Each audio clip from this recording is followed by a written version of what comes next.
Food and Movement Module Number 10, Fats and Exercise Vacation.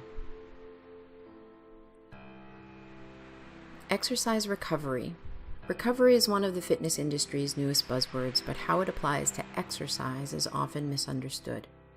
The fitness industry has traditionally treated recovery as the absence of activity, in the name of rest. Today, there's a growing trend toward taking actionable steps versus simply taking time off. This movement in the fitness industry, which is nothing new for elite athletes, is based on applying concerted and consistent recovery measures, foam rolling, stretching, light activity, sleep, and more, to round out the fitness program.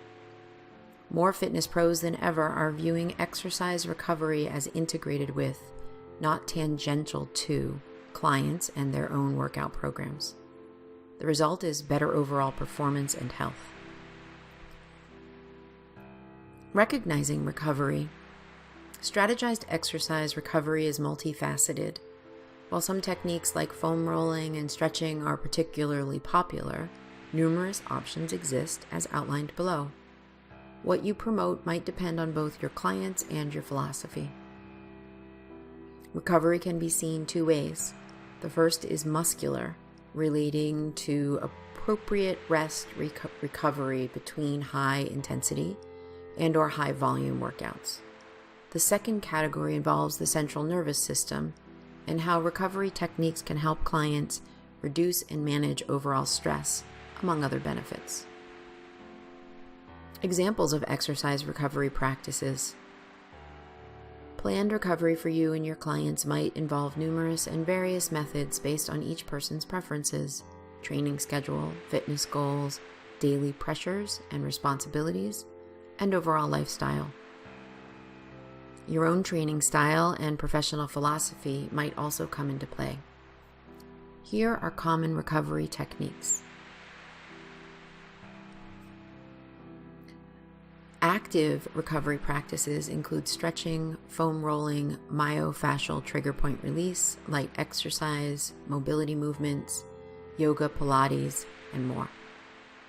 Self-care recovery practices include rest, Epsom salt baths, hot cold packs, massage tools, meditation, deep mindful breathing, stress management, nighttime sleep, napping, and compression clothing or other recovery garments.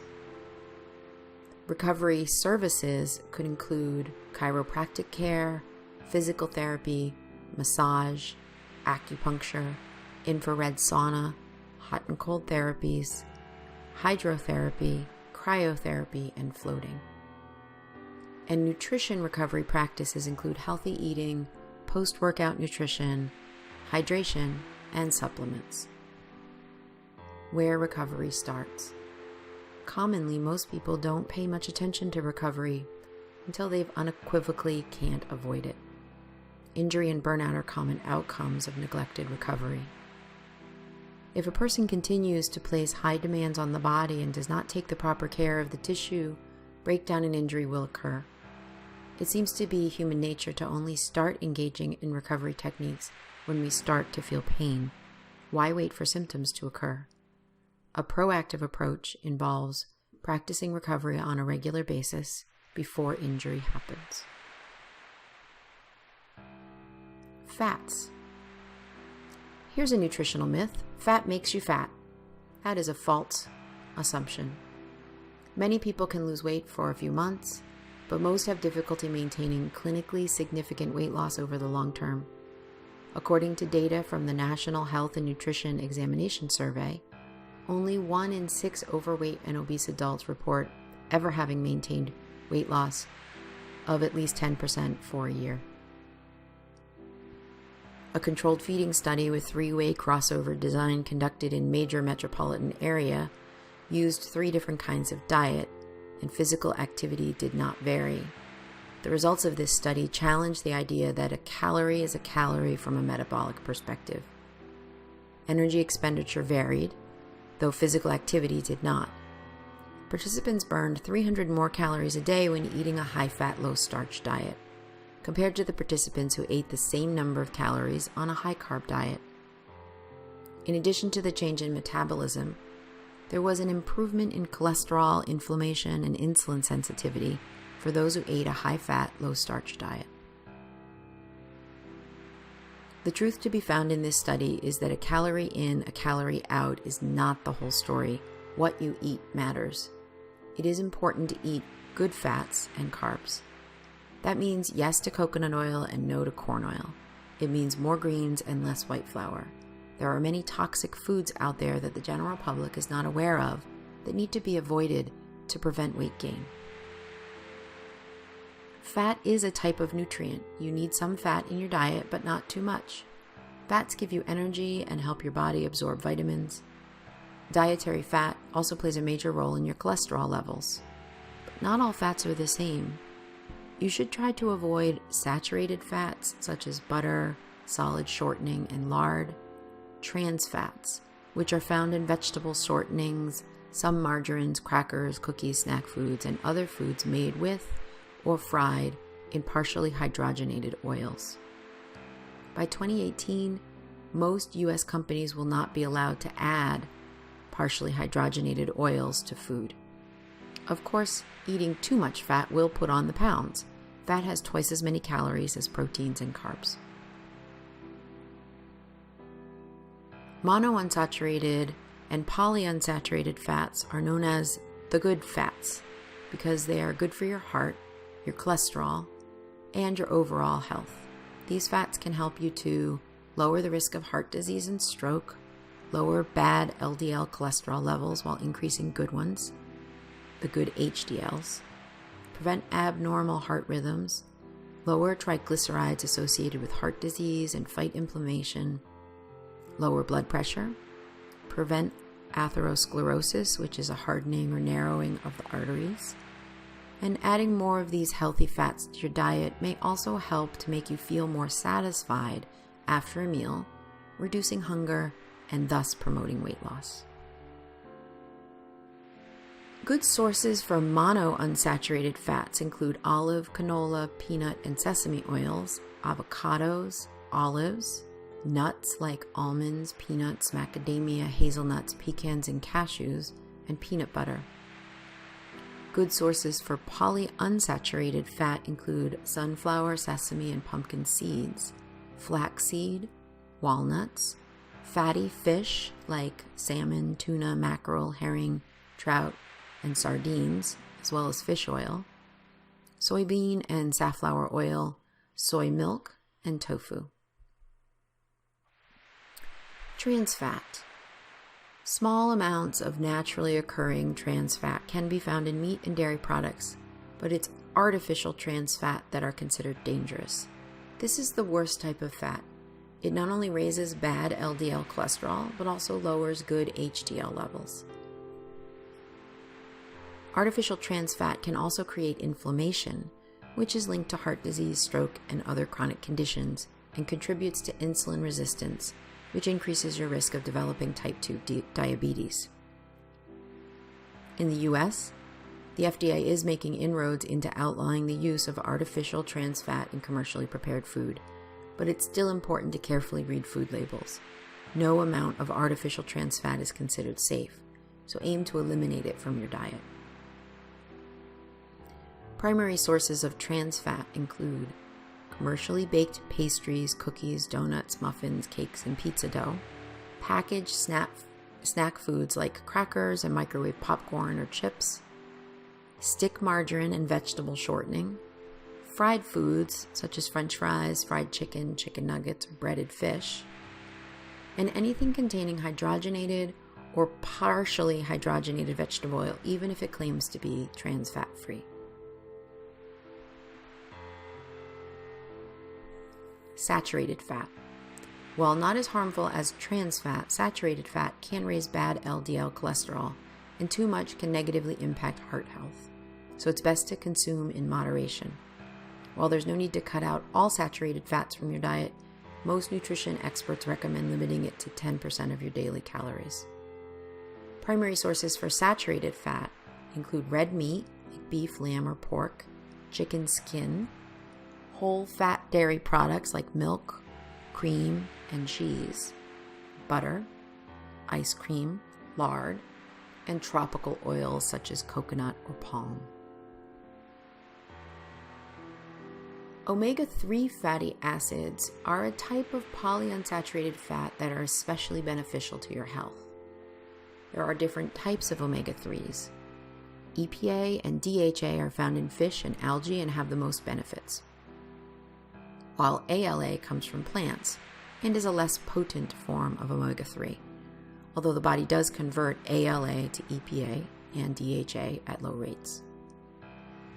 Research has shown that a diet rich in omega-3s may help to prevent and reduce symptoms of depression, ADHD, and bipolar disorder, protect against memory loss and dementia, reduce the risk of heart disease, stroke, and cancer, ease arthritis, joint pain, and inflammatory skin conditions, support a healthy pregnancy, and battle fatigue, sharpening your memory and balancing mood. Fish is the best source for omega-3, high in EPA and DHA, and those include fish like anchovies, herring, salmon, mackerel, sardines, trout, tuna, mussels, oysters, and halibut. Not all fish is healthy. Check the source of the fish before you decide to eat it. Vegetarian sources of omega-3s, which are high in ALA, include algae such as seaweed, eggs, flaxseed and flaxseed oil, chia seeds, canola and soybean oil, walnuts, mayonnaise, edamame, beans, the refried or kidney beans for instance, Brussels sprouts, kale, and spinach. What to do about mercury in fish? Despite the health benefits, nearly all seafood contains traces of pollutants, including the toxic metal mercury. The concentration of pollutants increases in larger fish, so avoiding eating shark, swordfish, tilefish, and king mackerel. Most adults can safely eat 12 ounces, that's 2 6-ounce or 170 gram servings, of cooked seafood a week. For women who are pregnant, nursing mothers, and children under 12, choose fish lower in mercury, such as shrimp, canned light tuna, salmon, pollock, or catfish. You can also protect yourself by varying the types of fish that you eat in your diet. How much omega-3s do you need? The American Heart Association recommends that people with documented heart disease get about 1 gram of EPA plus DHA per day. For the rest of us, the AHA recommends eating at least 2 3.5 servings of fish per week. Fatty fish like salmon, mackerel, herring, lake trout, sardines, and albacore tuna are highest in omega-3 fatty acids. If you don't care for fish, or you wish to be sure to get your daily omega-3s, you may also take an omega-3 supplement, widely available over the counter. Try to include a variety of ALA-rich oils, nuts, seeds, and vegetables in your diet. Tips for adding more healthy fats to your diet. Instead of obsessively counting fat grams, aim for a diet rich in a variety of vegetables, fruits, nuts, and beans with 2 or more weekly servings of fatty fish, moderate amounts of dairy, and small amounts of red meat, and only occasional fried or processed meats. This might mean replacing fried chicken with grilled chicken, swapping out some of the red meat you eat with other sources of protein, such as fish, chicken, or beans, or using olive oil rather than butter. Following a Mediterranean diet can also help ensure that you're getting enough good fats in your diet and limiting the bad ones. Try to eliminate trans fats from your diet. Check food labels for trans fats. Limiting commercially baked goods and fast food can go a long way. Limit your intake of saturated fat by replacing some of the red meat you eat with beans, nuts, poultry, and fish, and switching from whole milk dairy to lower fat versions. But don't make the mistake of replacing saturated fat with refined carbohydrates and sugary foods. Eat omega-3 fats every day. include a variety of fish sources as well as plant sources, such as walnuts, ground flax seeds, flaxseed oil, canola oil, and soybean oil. Cook with olive oil. Use olive oil for stovetop cooking rather than butter, stick margarine, or lard. For baking, try canola oil. Eat more avocados. Try them in sandwiches or salads or make guacamole. Along with being loaded with heart and brain healthy fats, they are a filling meal. Reach for the nuts. You can add nuts to vegetable dishes, use them instead of breadcrumbs on chicken or fish, or make your own trail mix with nuts, seeds, and dried fruit. Snack on olives. Olives are high in healthy monounsaturated fats and make for a low-calorie snack. Try them plain or make a tapenade for dipping. And dress your own salad. Commercial salad dressings are often high in unhealthy fat or added sugars. Create your own healthy dressings with olive, flaxseed, or sesame oils.